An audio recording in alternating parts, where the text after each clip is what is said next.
జై శ్రీరామ్. శ్రీమాత్రే నమః. శ్రీ గురుభ్యో నమః. 2025 సంవత్సరం ఆగస్టు 3వ తారీఖు నుంచి 2025 సంవత్సరం ఆగస్టు 9వ తారీఖు వరకు ఈ వారం యొక్క వార ఫలాలు ద్వాదశ రాశుల వాళ్ళకి, ద్వాదశ లగ్నాల వాళ్ళకి. గోచర గ్రహస్థితులు మొదటగా ఏ రాశుల్లో గోచర గ్రహస్థితులు ఉన్నాయో మనం చూద్దాం. మిథున రాశిలో దేవగురువైన బృహస్పతి వారు, అలాగే దైత్య గురువైన శుక్రాచార్యుల వారు సంచారము. కర్కాటక రాశిలో సూర్యనారాయణమూర్తి వక్రించిన బుధ భగవానుడితోటి కూడిన సంచారము. సింహరాశిలో కేతుదేవుని సంచారము. కన్యా రాశిలో కుజ భగవానుడి సంచారం, మంగళ సంచారము. కుంభరాశిలో రాహు భగవానుడి సంచారము. మీనరాశిలో వక్రించిన శనీశ్వరుడి సంచారము. ఈ వారము ఇవి గ్రహస్థితులు. అయితే ఈ వారము ఈ గ్రహస్థితుల్లో ఉన్న సిగ్నిఫికెంట్ పాయింట్, 2 గ్రహాలు వక్రించి ఉన్నాయి. కర్కాటక రాశిలో బుధ భగవానుడు వక్రించి ఉన్నాడు. మీన రాశిలో శనీశ్వరుడు వక్రించి ఉన్నాడు. కర్కాటక రాశి, మీన రాశి ఈ 2 మనం చూస్తే ఈ 2 కూడా జలతత్వ రాశులే. జలతత్వ రాశుల్లో ఒక మేజర్ ట్రాన్సిటింగ్ ప్లానెట్ శనీశ్వరుడు తాత్కాలికంగా వక్రించి ఉన్నాడు. అలాగే బుధ భగవానుడు కర్కాటక రాశిలో వక్రించి ఉన్నాడు. జలతత్వ రాశులు ఇప్పుడు ఈ వారం చాలా యాక్టివ్గా ఉన్నాయి. జలతత్వ రాశులు యాక్టివ్గా ఉండడం వల్ల ఏం జరుగుతుంది? అందులో బుధుడు ఇక్కడ వక్రించాడు. బుధుడు వక్రించి ఉండడం వల్ల ఇక్కడ ఏం జరుగుతుంది? 2 జలతత్వ రాశులు బలంగా ఉన్నాయి. ఇక్కడ సంచారం చేసే ఈ 2 గ్రహాలు కూడా వక్రించి సంచారం చేస్తున్నారు. జలతత్వ రాశుల్లో 2 గ్రహాలు వక్రించి సంచారం చేసుకోవడం డెఫినెట్గా ఒక ఇంపాక్ట్ క్రియేట్ అవుతుంది. కాకపోతే అది కూడా బ్యాడ్ ఉంటుంది. సో ఇప్పుడైతే ఈ వక్రగతి డెఫినెట్గా పాజిటివ్ ఇంపాక్ట్ని ఇండికేట్ చేస్తూ ఉంది. అసలు ఇది ఎందుకు పాజిటివ్ ఇంపాక్ట్ క్రియేట్ చేస్తుంది? దానికి కారణం ఏంటి? ఫస్ట్ పాజిటివ్ ఇంపాక్ట్ ఏ విషయంలో? లిబరేట్ చేస్తూ ఉంది, అందరినీ లిబరేట్ చేస్తూ ఉంది. ఇది ఎవరెవరికి ఏ విషయాల్లో అయితే బాగా టఫ్గా ఉందో ఆ విషయాల్లోంచి లిబరేట్ చేసే కైండ్ ఆఫ్ ట్రాన్సిట్ అని చెప్పచ్చు, కాంబో అని చెప్పచ్చు. దానికి కారణము మనకి పరాశర సంహితలో ధర్మ త్రికోణాలు, అర్ధ త్రికోణాలు, కామ త్రికోణాలు, మోక్ష త్రికోణాలు అని చెప్పబడి ఉంది. అందులో మోక్ష త్రికోణాల్లో ఈ 2 గ్రహాలు సంచారము. అంటే చతుర్థ స్థానము, అష్టమ స్థానము, ద్వాదశ స్థానము, ఈ 3 4, 8, 12 ఈ 3 కూడా మోక్ష త్రికోణాలు. ఇప్పుడు మనము కాలపురుషుడి కుండలిలో నుంచి మనం చూస్తే కర్కాటక రాశి చతుర్థ స్థానం అయింది, 4వ స్థానం అయింది. మీన రాశి 12వ స్థానం అయింది, వ్యయభావం అయింది. ద్వాదశ స్థానం అంటాం, వ్యయస్థానం అంటాము, మోక్ష స్థానం అంటాము. ఇలాగ మనం రకరకాలుగా చెప్తాం పరాశర సంహితను అనుసరించి. ఇప్పుడు ఇక్కడ ఉన్న సిగ్నిఫికెన్స్ ఏంటంటే మోక్ష త్రికోణాలు జలతత్వ రాశులు చాలా బలంగా ఉండడము ఒక మంచి ఇంపాక్ట్ని క్రియేట్ చేస్తుంది. అందరికీ యూనిక్గా వర్తించే విషయాలు ఏంటంటే ఒక 3-4 నెలలుగా చూస్తే మనం ఒక 3-4 నెలలు, ఒక 5 నెలల నుంచి వేసుకోవచ్చు.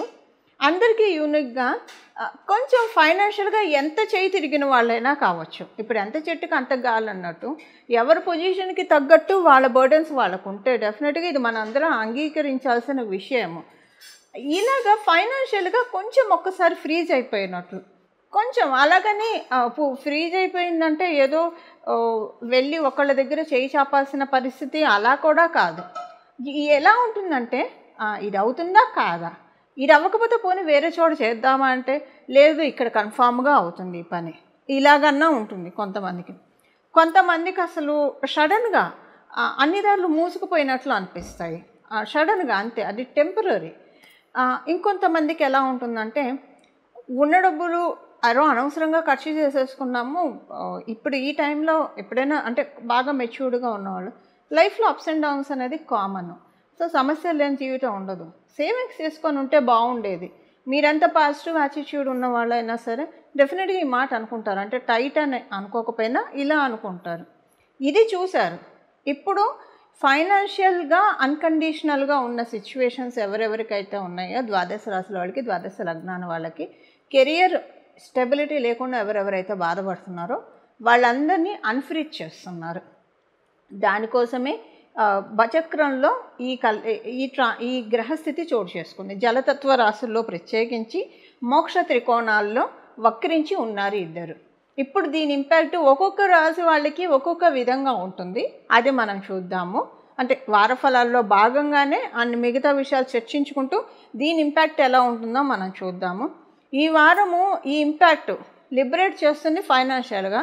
ఒక్కొక్కరికి ఒక్కొక్క విషయంలో ఇంకా ఎక్స్ట్రా లిబరేషన్ కూడా ఉంటుంది.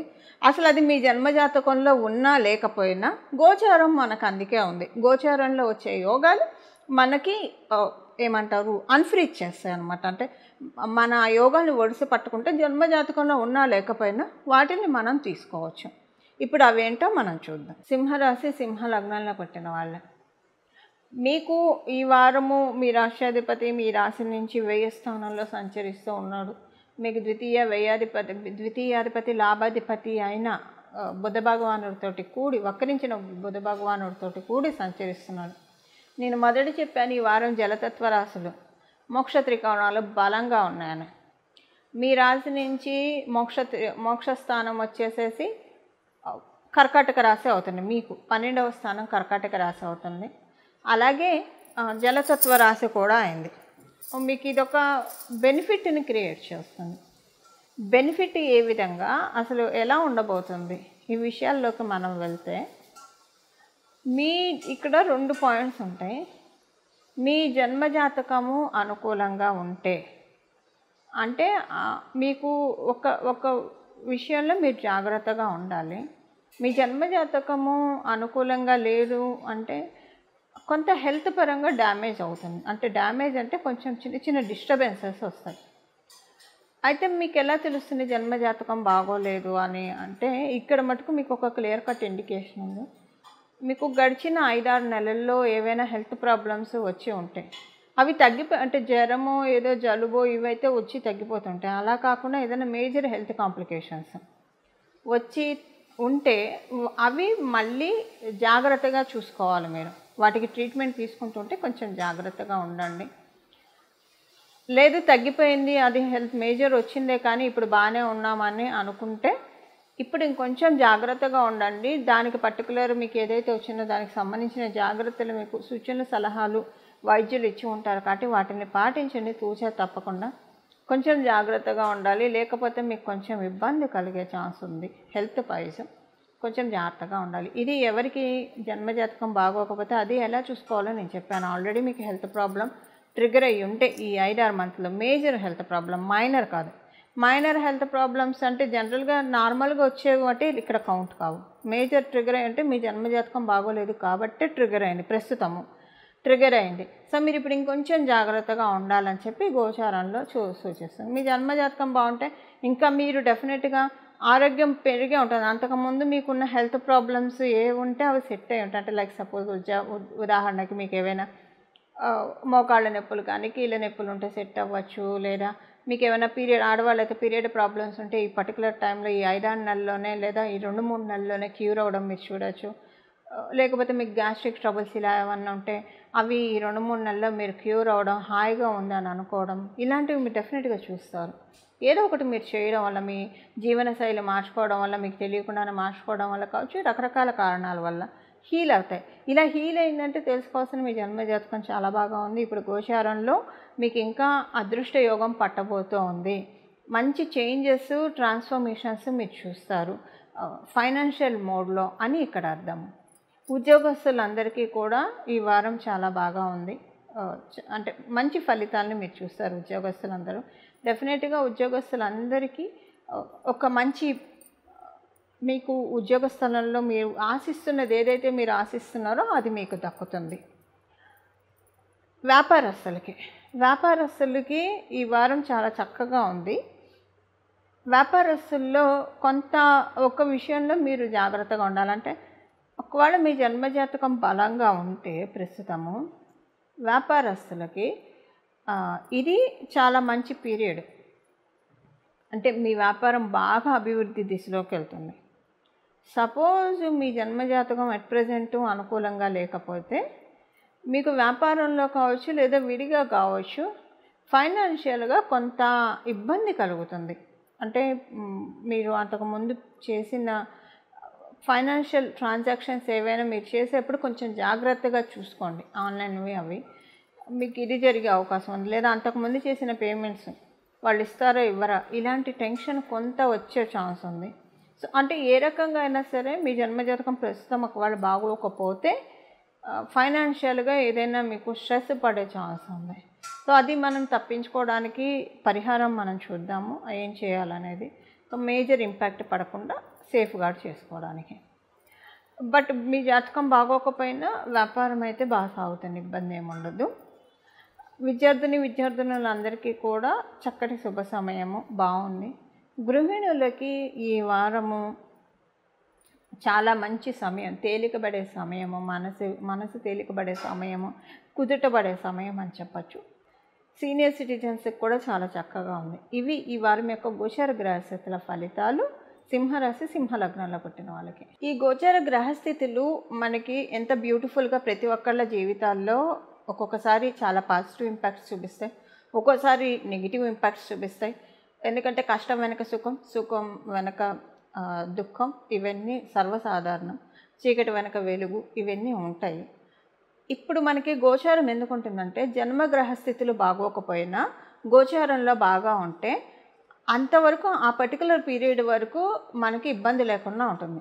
ఇది మీకు అర్థమయ్యేది చెప్పాలంటే మనకున్న సామెత, పాత సామెత అనుకోండి, కొంచెం మొరటు సామెత, ఏడ్చేదాని మొగుడు వస్తే నా మొగుడు వస్తారు, ఇలా చెప్తూ ఉంటారు కదా. అంటే ఒకళ్ళకి పని అయిపోతే మనకి పని అయిపోతుంది, ఈ కైండ్ ఆఫ్ వర్షన్ నేను చెప్పేది. అదొకటి.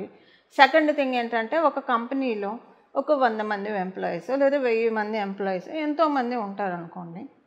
శాలరీ హైక్ చేస్తున్నప్పుడు అందరికీ హైక్ చేస్తారు యూనిక్గా. వీళ్ళకి చేస్తాం వీళ్ళకి చెయ్యమని ఉండదు. పర్టికులర్గా వాళ్ళ జన్మజాతకంలో ఆ టైంలో ఉన్నా లేకపోయినా అందరితో పాటు గంపగుత్తిగా అయిపోతూ ఉంటుంది.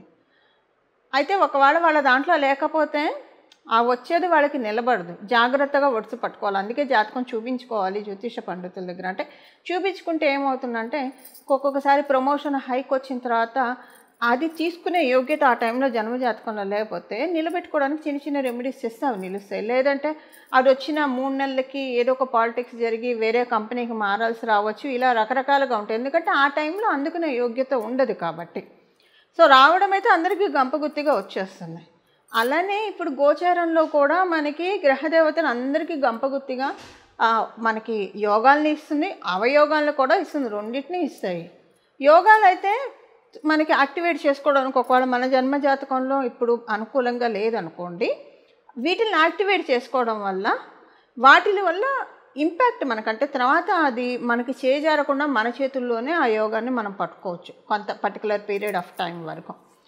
అలాగే ఒకవేళ అవయోగాలు అయితే దాన్ని స్కిప్ చేయడానికి పరిహారాలు చేసుకోవాలి. పరిహారాలు అందుకే మనం చేసుకోవాలి. ఇప్పుడు ద్వాదశ రాశుల వాళ్ళు, ద్వాదశ లగ్నాల వాళ్ళు ఏ పరిహారం చేసుకోవాలో మనం చూద్దాం. ఇప్పుడు గోచారంలో ఉన్న గ్రహదేవతలు మనకి జలతత్వ రాశుల్లో ఉంటే లిబరేట్ చేస్తూ ఉన్నాయి మనకున్న సమస్యల నుంచి. దీన్ని మనం ఒడిసి పట్టుకోవాలంటే 2 రెమెడీస్ చేయాలి. ఈ 2 రెమెడీస్, ఒకటి ప్రాక్టికల్ రెమెడీ, ఒకటి ఆధ్యాత్మిక పరంగా ఉన్న రెమెడీ. మొదట మనం ఆచరణలో చేయాల్సిన అంశం మనం చూద్దాం, ప్రాక్టికల్ రెమెడీ మనం చూద్దాం. అసలు ఎప్పుడు కూడా ఇది మనం పాటించాలి. ప్రత్యేకించి ఈ వీక్ వాటర్ కన్జంప్షన్ చాలా జాగ్రత్తగా వాడాలి. ఒక గాజు బొమ్మ మనం ఎంత ఉంటే ఒక కాస్ట్లీ గాజు బొమ్మ మన ఇంట్లో ఉంటే దాన్ని తుడిచేప్పుడో లేదా అటు నుంచి ఇటు ప్లేస్ మార్చేప్పుడో ఎంత కేర్ఫుల్గా మనం హ్యాండిల్ చేసి ఇంకో చోట పెడతామో గోచారంలో వచ్చే యోగాలు అలాంటివి. అస్సలు మీరు ఏమరపాటుగా ఉండకండి. ఎందుకు చెప్తున్నానంటే నీళ్లు ఎక్కువగా వృధా చేసే అలవాటు మనకు తెలియకుండానే ఉంటుంది. బ్రష్ చేసుకునేప్పుడు ఆ షింకు తిప్పేస్తాము, నీళ్లు బోళ్ళన్నీ పోతూనే ఉంటాయి, మనం కడుక్కునే లోపల పోతూ ఉంటాయి. సో నీళ్ళు ఎక్కువగా కన్జ్యూమ్ చేయకుండా, వృధా చేయకుండా ఉండాలి. కన్జ్యూమ్ చేయొచ్చు, అవసరమైనంత వరకే మనం నీటిని వాడాలి.